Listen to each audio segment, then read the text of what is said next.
வணக்கம் ஆபிரகாம். புதியதாக நியமனம் செய்யப்பட்ட சென்னை காவல் ஆணையர் உள்ளிட்ட அதிகாரிகளுடன் தமிழக முதலமைச்சர் மு.க.ஸ்டாலின் தற்போது சென்னை தலைமை செயலகத்தில் ஆலோசனை மேற்கொண்டு வருகிறார். சட்டம் ஒழுங்கு தொடர்பான ஆலோசனையானது தற்போது தலைமை செயலகத்தில் நடைபெற்று வருகிறது.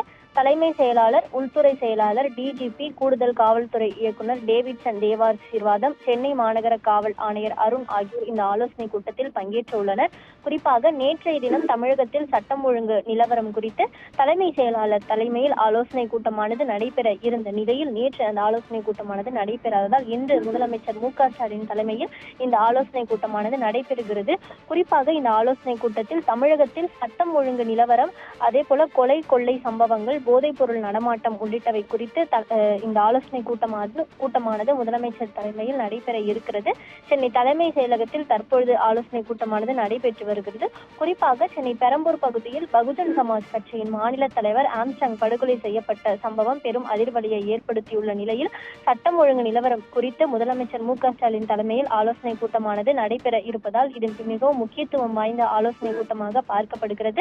இந்த ஆலோசனை கூட்டத்தில் டிஜிபி, உள்துறை செயலாளர், சென்னை மாநகர காவல் ஆணையர் உள்ளிட்ட காவல்துறை உயர் அதிகாரிகள் பங்கேற்கின்றனர்.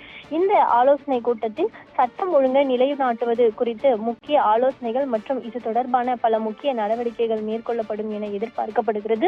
குறிப்பாக பகுஜன் சமாஜ் கட்சியின் மாநில தலைவர் ஆம்ஸ்ட்ராங் கொலை வழக்கில் அந்த கட்சியின் தேசிய தலைவர் மாயாவதி இவரது கொலையே தமிழ்நாட்டில் சட்டம் ஒழுங்கு சரியில்லை என்பதற்கு அடையாளமாக இருப்பதாக அவர் தெரிவித்து சென்றிருக்கக்கூடிய நிலையில் தமிழ்நாட்டில் சட்டம் ஒழுங்கை நிலைநாட்டுவது குறித்து பல்வேறு தீவிர நடவடிக்கை எடுப்பதன் முன்னெடுப்பாக நேற்றைய தினம் அதிரடியாக சென்னை மாநகரத்தின் காவல் ஆணையர் சந்தீப் ரத்தோர் மாற்றப்பட்டு புதிய காவல் ஆணையராக அருண் ஐபிஎஸ் நியமிக்கப்பட்டிருந்தார். இந்த நிலையில் புதிய காவல் ஆணையராக நியமிக்கப்பட்டிருக்கிற அருண் ஐபிஎஸ் உள்ளிட்ட உயர் காவல்துறை அதிகாரிகளுடன் தற்பொழுது சட்ட ஒழுங்கை நிலைநாட்டுவது குறித்த முக்கிய ஆலோசனை தமிழக முதலமைச்சர் மு.க.ஸ்டாலின் மேற்கொண்டு வருகிறார். ஆபிரகாம்.